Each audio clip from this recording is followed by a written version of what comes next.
اس صورت کے آغاز میں ہم نے آیات پڑھی تھی کہ حالت احرام میں شکار کی ممانعت ہے۔ اب اللہ تعالیٰ کی اس سنت کا ذکر ہے کہ اللہ اپنے ماننے والوں کو آزماتا ہے اور ان کا سخت ترین امتحان لیتا ہے۔ مثال کے طور پہ حاجیوں کا ایک قافلہ جا رہا ہے، سب احرام میں ہیں، اتفاق سے ان کے پاس کھانے کو کچھ نہیں۔ اب راستے میں ایک ہرن قریب آ رہا ہے، بھوک بھی ستا رہی ہے، ضرورت بھی ہے۔ ان کے لیے کوئی مشکل نہیں ہے کہ ذرا سا نیزہ ماریں تو شکار کر لیں یا ویسے ہی بھاگ کے پکڑ لیں، لیکن نہ پکڑ سکتے ہیں نہ شکار کر سکتے ہیں کیونکہ احرام میں ہیں اور اللہ تعالیٰ کا حکم نہیں ہے۔ تو اس طرح اللہ تعالیٰ اپنے بندوں کو آزمائش میں ڈالتا ہے۔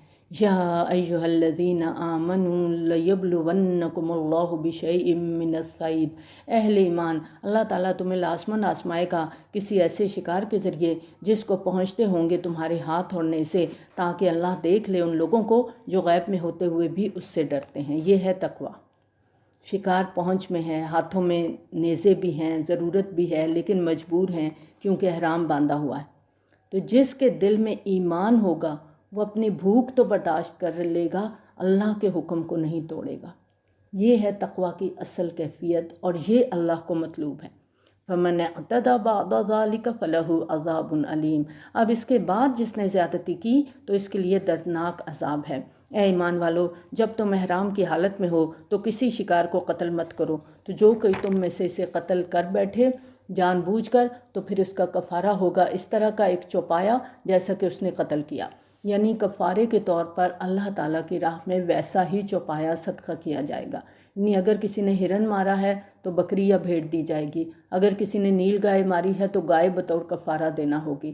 اسی طرح جس قسم اور جس جسامت کا حیوان شکار کیا گیا ہے اسی کے برابر کا چوپایا صدقہ کرنا ہوگا، جس کا فیصلہ تم میں سے 2 عادل آدمی کریں گے، یعنی 2 متقی معتبر شخص اس بات کی گواہی دیں کہ یہ جانور اس شکار کیے ہوئے جانور کے برابر ہے۔ یہ نظر کی حیثیت سے خانہ کعبہ تک پہنچایا جائے، یعنی یہ جانور ہدی کے طور پر خانہ کعبہ کی نظر کیا جائے گا، یا پھر اس کا کفارہ ہے کچھ مساکین کو کھانا کھلانا۔ اس میں فقہا کی رائے یہ ہے کہ اگر اناج یا رقم دینی ہو تو صدقہ فطر کے حساب سے دینی ہوگی یا اتنے ہی روزے رکھنا۔ اب یہاں پر دیکھنا ہوگا کہ جو جانور شکار ہوا ہے یہ کتنے آدمی اس کو کھا سکتے تھے۔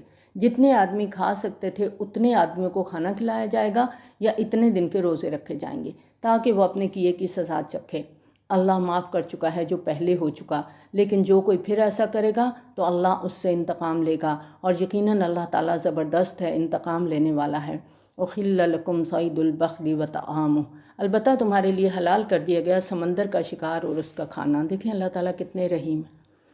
سمندر کے سفر ہے، کھانے کو کچھ نہیں ہے سوائے سمندری شکار کے، اب اگر وہ بھی نہیں اجازت ہوگی تو کتنی مشکل ہو جائے گی۔ تو اللہ تعالیٰ کی رحیمی نظر آتی ہے کہ اللہ تعالیٰ نے فرمایا اُحِلَّ لَكُمْ صَيْدُ الْبَحْرِ وَطَعَامُهُ، سمندر اور دریا کا شکار یہ حالت احرام میں بھی حلال ہے۔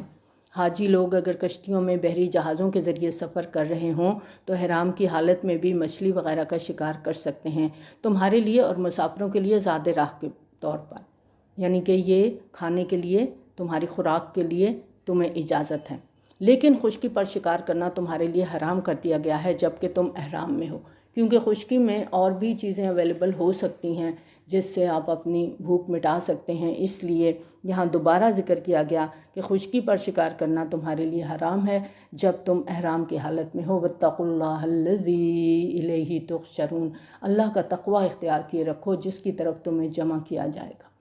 تم سب گھیراؤ کر کے اللہ کی طرف لے جاؤ گے، اور اللہ کے تقوی کے بغیر اگر جاؤ گے تو پھر تمہارا انجام کیا ہوگا یہ تم خود جانتے ہو۔ جعل اللہ الکعبۃ البیت الحرام قیاما للناس، اللہ نے کعبے کو اور بیت الحرام جو کہ بیت الحرام ہے لوگوں کے قیام کا باعث بنایا ہے، اور حرمت والا مہینہ، قربانی کے جانور اور وہ جانور بھی جن کے گلوں میں پٹے ڈال دیے گئے ہوں، یہ اس لیے کہ تم اچھی طرح جان لو کہ اللہ تعالیٰ کو آسمانوں اور زمین کی ہر شے کا علم ہے، اور یہ کہ اللہ ہر شے کا علم رکھتا ہے۔ اعلموا ان اللہ شدید العقاب وان اللہ غفور الرحیم، جان لو کہ اللہ سزا دینے میں بہت سخت ہے، اور یہ کہ اللہ غفور بھی ہے رحیم بھی ہے۔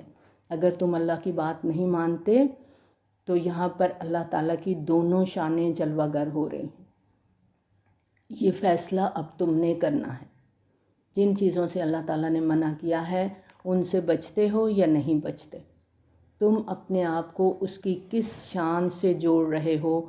خود کو کس سلوک کا مستحق بنا رہے ہو؟ شدید العقاب کا یا غفور الرحیم کا؟ یہ تمہارے اپنے اعمال کے اوپر ہے۔ ما علی الرسول الا البلاغ، نبی صلی اللہ علیہ وآلہ وسلم پر سوائے پہنچا دینے کی اور کوئی ذمہ داری نہیں، اور اللہ جانتا ہے جو کچھ تم ظاہر کرتے ہو اور جو کچھ تم چھپاتے ہو۔ یعنی نبی صلی اللہ علیہ وآلہ وسلم نے پیغام پہنچا دیا، اب باقی ذمہ داری تمہاری ہے کہ تم کیا عمل کرتے ہو۔ قل لا يستوي الخبيث والطيب ولو أعجبك كثرة الخبيث، اے نبی صلی اللہ علیہ وآلہ وسلم کہہ دیجئے کہ ناپاک اور پاک برابر نہیں ہو سکتے، چاہے ناپاک شے کی کثرت تمہیں اچھی لگے۔ انسان تو اس کی سائیکی ہے انسان کی کہ وہ چاہتے ہر چیز اس کے پاس ہو اور زیادہ ہو، لیکن ناجائز اور حرام طریقے سے کمایا ہوا مال جتنا بھی انسان کے پاس ہو وہ خبیث اور ناپاک ہے۔ بے شک اس کی چکا چوند تمہاری آنکھوں کو خیرہ کر رہی ہے، لیکن تمہارے لیے اس میں کوئی بھلائی نہیں ہے۔ فاتقوا اللہ یا اولی الالباب لعلکم تفلحون، تو اللہ کا تقوی اختیار کرو اے ہوش مندو تاکہ تم فلاح پا جاؤ۔ اللہ کے تقوی کے بغیر یاد رکھیں ہماری فلاح ممکن نہیں ہے۔ اگر ہمیں فلاح چاہیے تو اللہ کا تقوی قدم قدم پر ہمارے ساتھ ہونا چاہیے۔ یا ایہا الذین آمنوا لا تسألوا عن اشیاء ان تبد لکم تسؤکم، اہل ایمان ان چیزوں کے متعلق سوال نہ کیا کرو جو اگر تم پر ظاہر کر دی جائیں تو تمہیں بری لگیں۔ یہ ایک خاص قسم کی مذہبی ذہنیت کا تذکرہ ہے کہ کچھ لوگ بلا ضرورت ہر بات کو کھودنے، کریدنے، بال کی کھال اتارنے کے عادی ہوتے ہیں۔ اگر کسی چیز کے بارے میں اللہ تعالیٰ نے خود خاموشی اختیار فرمائی ہے تو اس بارے میں خام خواہ سوال کرنا اپنی ذمہ داری کو بڑھانے والی بات ہے۔ چنانچہ حج کے بارے میں جب سورۃ آل عمران کی آیت نمبر 97 نازل ہوئی تو ایک شخص نے نبی صلی اللہ علیہ وآلہ وسلم سے سوال کیا، کیا ہر سال حج فرض ہے؟ نبی صلی اللہ علیہ وآلہ وسلم نے سوال سن لیا لیکن رخ مبارک دوسری طرف کر لیا۔ اس نے دوبارہ سوال کیا، کیا حج ہر سال فرض ہے؟ نبی صلی اللہ علیہ وآلہ وسلم نے پھر اعراض فرمایا۔ جب اس نے یہ سوال تیسری مرتبہ کیا تو نبی صلی اللہ علیہ وآلہ وسلم نے ناراضگی کا اظہار فرمایا اور فرمایا، دیکھو اگر میں ہاں کہہ دوں تو تم لوگوں پر قیامت تک کے لیے ہر سال فرض ہو جائے گا۔ جس وضاحت سے اللہ تعالیٰ نے اعراض فرمایا ہو اس میں تمہاری بہتری ہے، چنانچہ بے جا سوال کر کے تم اپنے لیے تنگی نہ پیدا کرو۔ جیسے ہم نے سورۃ بقرہ میں پڑھا تھا، گائے کے معاملے میں بنی اسرائیل نے پے در پے سوالات کیے، رنگ کیسا ہو، عمر کیسی ہو، گائے کیسی ہو۔ جتنے سوالات کرتے گئے اتنی ہی شرائط ان پر لاگو ہوتی گئی۔ تو اس نوعیت کے وضاحتی سوالات اسی ضمن میں آ جاتے ہیں۔ وَإِن تَسْأَلُوا عَنْهَا حِينَ يُنَزَّلُ الْقُرْآنُ تُبْدَ لَكُمْ، اگر تم سوال کرو گے ایسی چیزوں کے بارے میں جب کہ ابھی قرآن کا نزول جاری ہے تو تمہارے لیے وہ ظاہر کر دی جائیں گی۔ اللہ تعالیٰ نے اپنی حکمت کے تحت کئی چیزوں کو پردے میں رکھا ہے، کیونکہ اللہ تعالیٰ سمجھتے ہیں کہ ان کو ظاہر کرنے میں تمہارے لیے تنگی ہو جائے گی، بوجھ بڑھ جائے گا، تم پر گراں ہو جائیں گی، لیکن اگر سوال کرو گے تو ان کو ظاہر کر دیا جائے گا۔ عفا اللہ عنہا واللہ غفور حلیم، اللہ تعالیٰ نے اس سے درگزر سے کام لیا، اللہ بخشنے والا اور بردبار ہے۔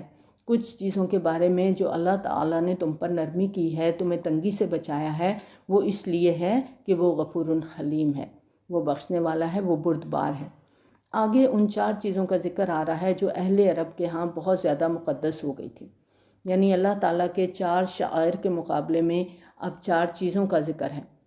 4 شعائر ہم نے پیچھے آیت نمبر 97 میں پڑھے تھے، جعل اللہ الکعبۃ البیت الحرام قیاما للناس والشہر الحرام والہدی والقلائد، اور ان کی توثیق کی گئی کہ یہ واقعی اللہ کی شریعت کے اجزاء ہیں، ان کا احترام، ان کی حرمت کو ملحوظ رکھنا اہل ایمان پر لازم ہے۔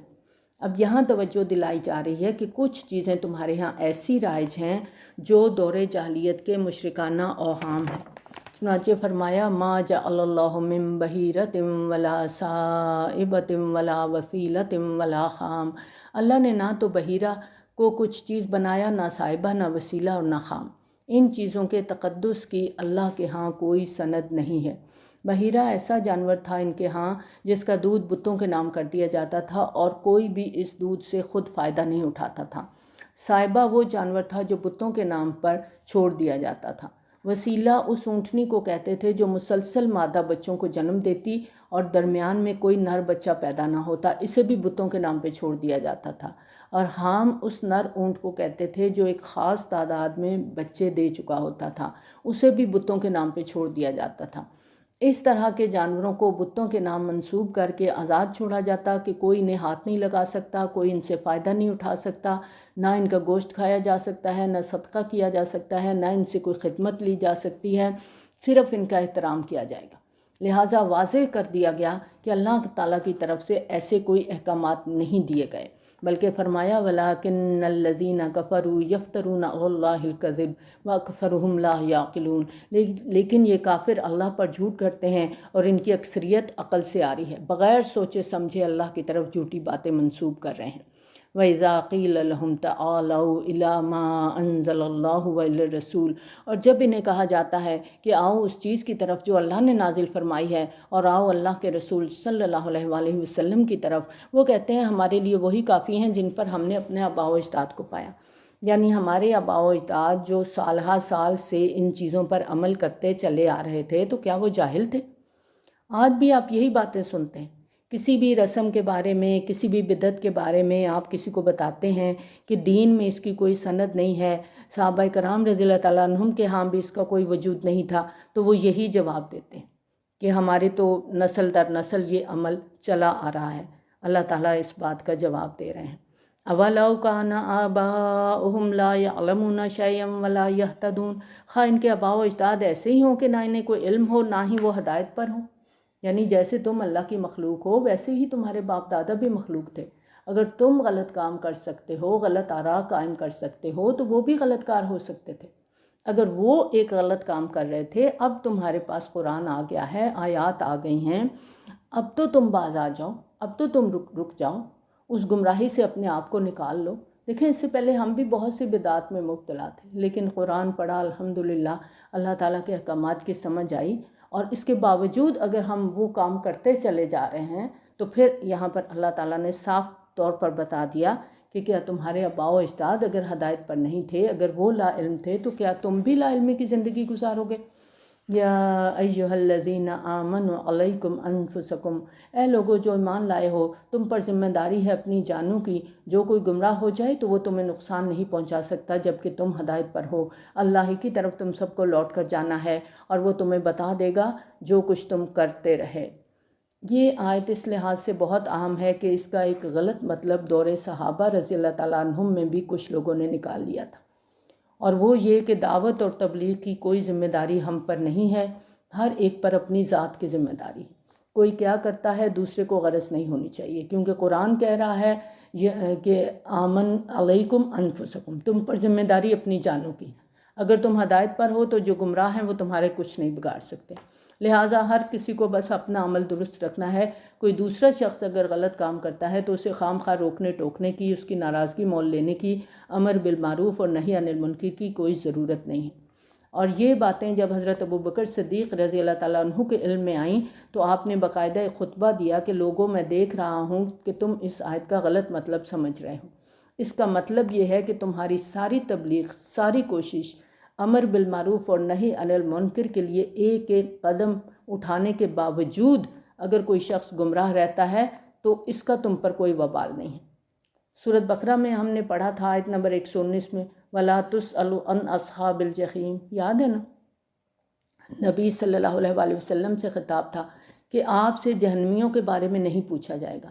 یعنی اللہ تعالیٰ یہ نہیں پوچھیں گے کہ ہم نے تو آپ کو بشیر اور نذیر بنا کے بھیجا تھا، پھر یہ لوگ جہنم میں کیوں چلے گئے؟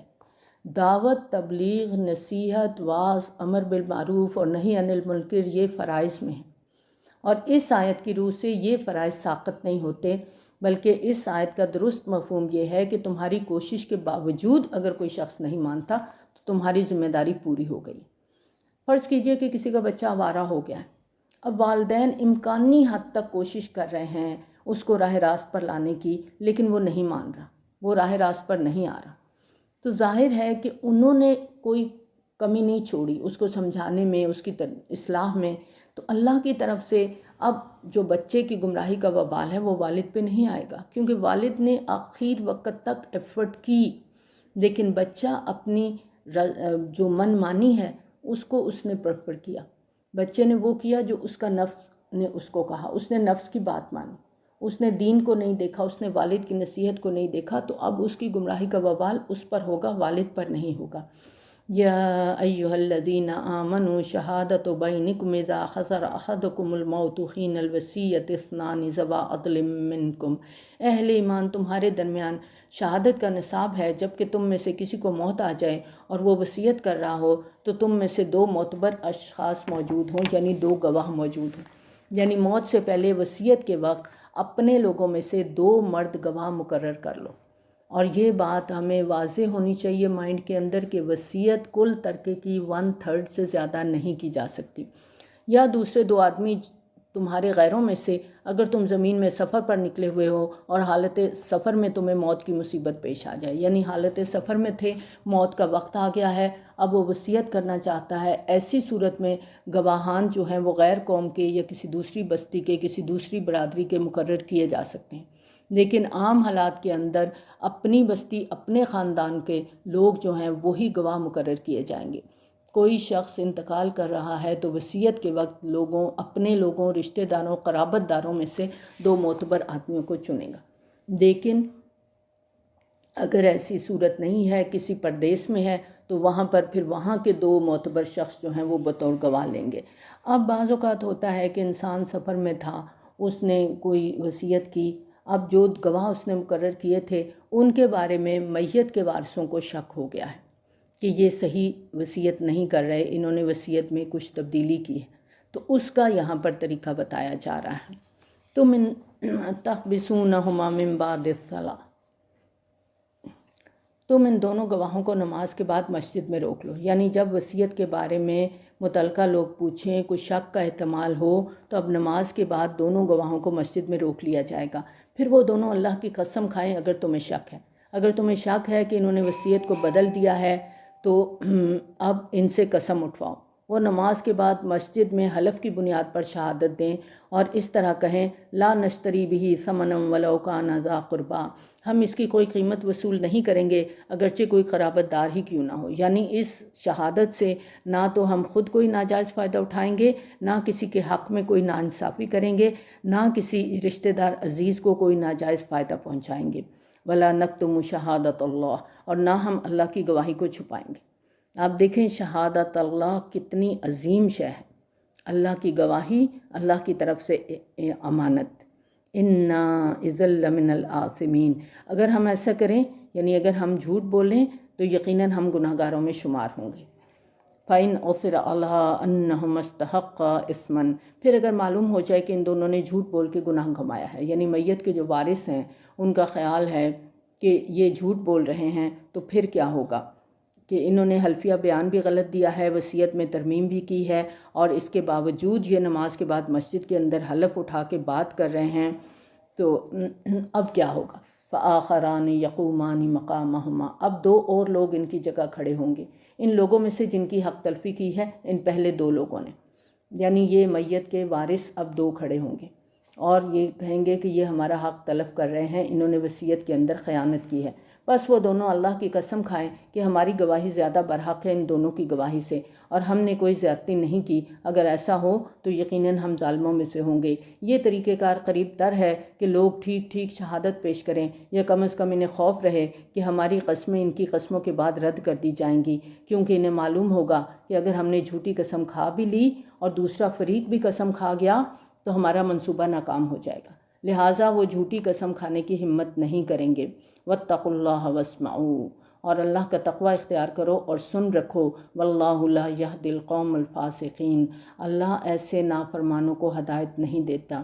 یعنی یہاں پر نصیحت کی جا رہی ہے کہ جب تم قسمیں کھاؤ تو اللہ کا تقوی تمہارے ذہن میں ہونا چاہیے، اور غور سے یہ بات سن لو کہ اللہ تعالیٰ فاسقوں کو ہدایت نہیں دیتا۔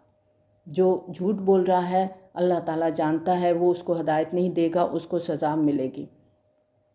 اب جو آخری 2 رکوع ہم اس صورت کے پڑھنے جا رہے ہیں، اس میں اللہ تعالیٰ کے ساتھ حضرت عیسیٰ علیہ السلام کے اس مکالمے کا نقشہ کھینچا گیا ہے جو قیامت کے دن ہوگا، اور اس کے پس منظر میں پوری داستان ہے۔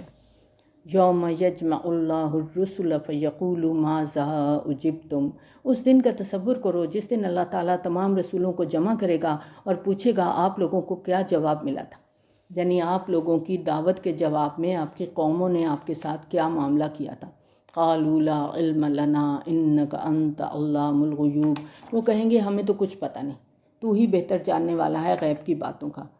وہ اللہ تعالیٰ کی جناب میں زبان کھولنے سے گریز کریں گے اور کہیں گے کہ تمام پوشیدہ باتوں کو جاننے والا، ہر حقیقت کو جاننے والا اللہ کی ذات ہے، ہم کچھ نہیں جانتے۔ اذ قال اللہ یا عیسی ابن مریم، اور جب کہے گا اللہ تعالیٰ اے عیسیٰ ابن مریم۔ روز قیامت حضرت عیسیٰ علیہ السلام کی خاص پیشی کا منظر یہاں دکھایا جا رہا ہے، کیونکہ دنیا میں ان کی پرستش کی گئی، ان کو اللہ کا بیٹا بنایا گیا، ان کو اللہ کے لیول پر لے جایا گیا، لہٰذا اب حضرت عیسیٰ علیہ السلام کو اللہ تعالیٰ کے سامنے جو شرمندگی اٹھانی پڑے گی اس کا نقشہ کھینچا جا رہا ہے۔ جب اللہ تعالیٰ ان کو مخاطب کر کے فرمائے گا اے عیسیٰ ابن مریم اذکر نعمتی علیک وعلی والدتک، ذرا میرے ان انعامات کو یاد کرو جو تم پر اور تمہاری والدہ پر ہوئے جب کہ میں نے تمہاری مدد کی روح القدس سے، تم گفتگو کرتے تھے لوگوں کے ساتھ پنگھوڑے میں بھی اور بڑی عمر کو پہنچ کر بھی، اور یاد کرو میرے اس احسان کو جب میں نے تمہیں سکھائی کتاب اور حکمت اور تورات اور انجیل، اور یاد کرو جب تم بناتے تھے مٹی سے پرندے کی ایک شکل میرے حکم سے، پھر تم اس میں پھونک مارتے تھے تو وہ ایک اڑنے والا پرندہ بن جاتا تھا میرے حکم سے، اور تم اچھا کر دیتے تھے مادرزاد اندھے کو اور کوڑی کو میرے حکم سے، اور جب تم مردوں کو نکال کھڑا کرتے تھے میرے حکم سے، اور یاد کرو میرے اس احسان کو بھی جب میں نے بنی اسرائیل کے ہاتھ روک دیے تھے تم سے، ان کے ہاتھ تم تک پہنچنے نہیں دیے، تمہیں ان کے شر سے محفوظ رکھا۔ اشارہ ہے اس واقعے کی طرف جس کا ذکر سورۃ آل عمران کی آیت نمبر 54 میں ہم نے پڑھا تھا کہ حضرت عیسیٰ علیہ السلام گرفتار نہیں ہوئے تھے، عین اس وقت جب پولیس والے ان کو گرفتار کرنے کے لیے باغ میں داخل ہوئے تو 4 فرشتے اترے جو آپ کو لے کر آسمان پر چلے گئے۔ اذ جئتہم بالبینات فقال الذین کفروا منہم ان ھذا الا سحر مبین، جب کہ تم آئے ان کے پاس کھلے معجزات کے ساتھ تو ان لوگوں نے کہا جو ان میں سے کافر تھے کہ یہ تو جادو کے سوا کچھ بھی نہیں۔ اور یاد کرو میرے احسان کو جب میں نے اشارہ کیا حواریوں کو کہ ایمان لاؤ مجھ پر اور میرے رسول پر، اللہ تعالیٰ نے ان کے دل میں ڈالا، الہام کر دیا، ان کی طرف وحی کی، یہ وحی خفی ہے۔ ظاہر ہے کہ حواریوں کی طرف وحی جلی تو نہیں آ سکتی تھی، وہ تو صرف نبوت کا خاصہ ہے، لیکن شہد کی مکھی کے لیے بھی سورۃ نحل میں وحی کا لفظ آتا ہے، جیسے اللہ تعالیٰ نے آسمانوں کو وحی کی سورۃ فصلت کی آیت نمبر 12 میں آتا ہے، یہ وحی خفی کی مثالیں ہیں۔ قالوا آمنا واشہد باننا مسلمون، تو انہوں نے کہا ہم ایمان لائے اور گواہ رہیے کہ ہم اللہ کے فرما بردار ہیں۔ اور یاد کرو جب حواریوں نے کہا اے عیسیٰ ابن مریم کیا آپ کے رب کو یہ قدرت حاصل ہے کہ ہم پر آسمان سے ایک دسترخوان اتارے؟ جواب میں عیسیٰ علیہ السلام نے کہا قال اتقوا اللہ ان کنتم مؤمنین، اللہ کا تقوی اختیار کرو اگر تم ایمان رکھتے ہو، یعنی ایسے مطالبات تم لوگوں کو زیب نہیں دیتے، تمہیں ایسی باتیں نہیں کرنی چاہیے۔ قالوا نريد ان نأكل منها وتطمئن قلوبنا، انہوں نے کہا ہم چاہتے ہیں کہ ہم اس خوان میں سے کھائیں اور ہمارے دل بالکل مطمئن ہو جائیں اور ہمیں معلوم ہو جائے کہ آپ نے جو کچھ ہم سے کہا وہ سچ ہے اور ہم اس پر گواہ بن جائیں، یعنی ہم اس لیے یہ چاہتے ہیں کہ خوان آئے آسمان سے اترے تاکہ ہمیں یقین کامل ہو جائے اور ہمارے دلوں میں کوئی شک و شبہ باقی نہ رہے۔ قال عیسی ابن مریم اللہم ربنا انزل علینا مائدۃ من السماء تکون لنا عیدا لاولنا وآخرنا وآیۃ منک، اس پر عیسیٰ علیہ السلام نے دعا کی اے اللہ اے ہمارے رب اتار دے ہم پر ایک دسترخوان آسمان سے جو عید بن جائے ہمارے لیے اور ہمارے اگلوں اور پچھلوں کے لیے، اور ایک نشانی ہو تیری طرف سے، یعنی آسمان سے خاص تیرے ہاتھ سے کھانے سے بھرے ہوئے دسترخوان کا نازل ہونا یقیناً ہمارے اگلوں اور پچھلوں کے لیے یادگار واقعہ اور تیری طرف سے ایک خاص نشانی ہوگا، اور اس واقعے پر ہم جشن منائیں گے۔ وارزقنا وانت خیر الرازقین، اور ہمیں رزق عطا فرما اور یقیناً تو بہترین رزق دینے والا ہے۔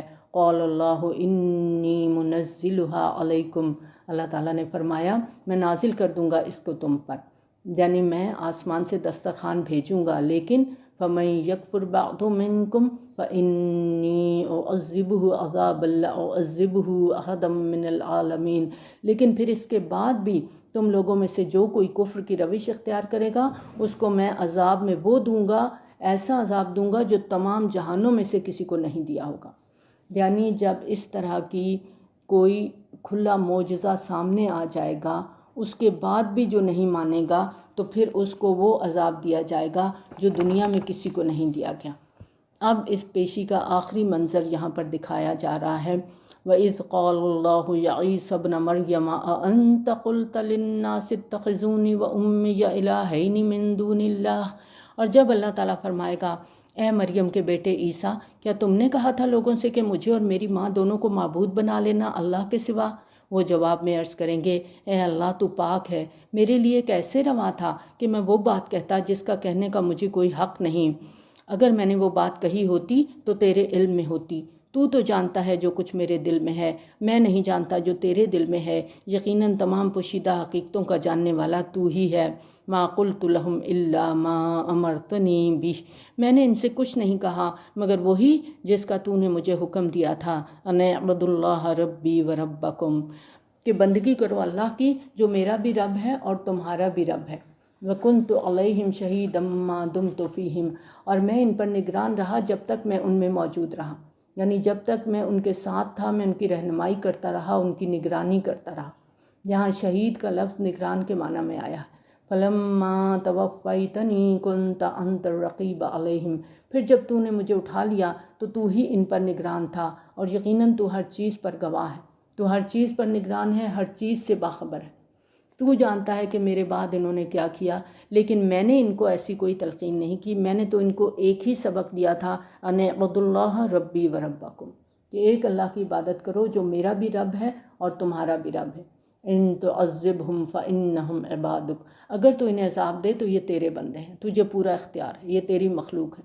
وَإِن تَغْفِرْ لَهُمْ فَإِنَّكَ أَنْتَ الْعَزِيزُ الْحَكِيمُ، اور اگر تو انہیں بخش دے تو زبردست ہے اور حکمت والا ہے۔ دیکھیں معافی کا کتنا خوبصورت انداز ہے، اس میں شفقت کا اظہار ہے، اور یہ نوع انسانی کے لیے انبیاء علیہم السلام کی شخصیت کا خاصہ رہا ہے، لیکن اس سے آگے بڑھ کے کچھ نہیں کہا گیا۔ اور یہی مقام ابدیت ہے کہ اللہ تو صاحب اختیار ہے، تو عزیز ہے، تو حکیم ہے، اگر تو معاف کرنا چاہے تو کوئی تجھ سے باز پرس نہیں کر سکتا، کوئی جواب طلبی نہیں کر سکتا کہ تو نے کیوں معاف کر دیا۔ اب آخر میں پیشی کا ڈراپ سین دکھایا جا رہا ہے۔ قال اللہ ھذا یوم ینفع الصادقین صدقہم، اللہ تعالیٰ فرمائے گا یہ آج کا دن ہے جس دن سچوں کو ان کی سچائی فائدہ پہنچائے گی، یعنی جس نے سچ کے ساتھ صدق کے ساتھ زندگی گزاری وہ اس کے حق میں فائدہ ہوگا۔ لہم جنات تجری من تحتها الانہار خالدین فیہا ابدا، ان کے لیے باغات ہیں جن کے دامن میں ندیاں بہتی ہوں گی اور وہ ان میں ہمیشہ رہیں گے۔ رضی اللہ عنہم ورضوا عنہ ذالک الفوز العظیم، اللہ ان سے راضی ہو گیا اور وہ اللہ سے راضی ہو گئے، یہی ہے بڑی کامیابی۔ یہ باہمی رضامندی کا آخری مقام ہے کہ اللہ اپنے بندوں سے راضی ہو جائے، اور وہ کب راضی ہوگا؟ جب اللہ کے بندے اللہ کی رضا پہ راضی رہیں گے۔ ہم کتنی ناشکریاں کرتے ہیں نا اللہ کی، مجھے یہ ہو گیا، مجھے یہ کیوں ہوا، یہ میرے ساتھ کیوں ہوا۔ اللہ کی رضا پہ راضی رہنا ہے اگر ہم چاہتے ہیں کہ اللہ کی رضامندی ہمیں ملے۔ پیچھے یاد کریں پڑھا تھا رضوان من اللہ، اللہ کی رضامندی سورہ آل عمران میں پڑھا تھا۔ تو اللہ کی رضامندی کے ساتھ ہی یہ انعام ہے۔ کون سا انعام ہے؟ لہم جنات تجری من تحتها الانہار خالدین فیہا ابدا، اور یہ کن لوگوں کا انعام ہے؟ صادقین صدقہم، سچوں کا، جنہوں نے سچائی کے ساتھ زندگی گزاری، حق کے ساتھ زندگی گزاری، انہی لوگوں کا انعام ہے۔ اللہم اجعلنا منہم، للہ ملک السماوات والارض وما فیہن، اللہ ہی کے لیے ہے آسمانوں اور زمین میں جو کچھ ہے سب کی بادشاہی، وہو علی کل شیء قدیر، وہ ہر چیز پر قادر ہے، وہ سزا دینے پر بھی قدرت رکھتا ہے، معاف کرنے کی بھی طاقت رکھتا ہے۔ اب یہ ہمارے اوپر ہے، چوائس ہمارے پاس ہے۔ پیچھے ہم نے ایک ہی آیت کے اندر اللہ تعالیٰ کی دونوں شانیں دیکھی تھی، یاد ہے نا، کہ اللہ شدید العقاب بھی ہے اور اللہ غفور الرحیم بھی ہے۔ چوائس ہمارے پاس کہ ہم اپنے لیے کس چیز کا انتخاب کرتے ہیں۔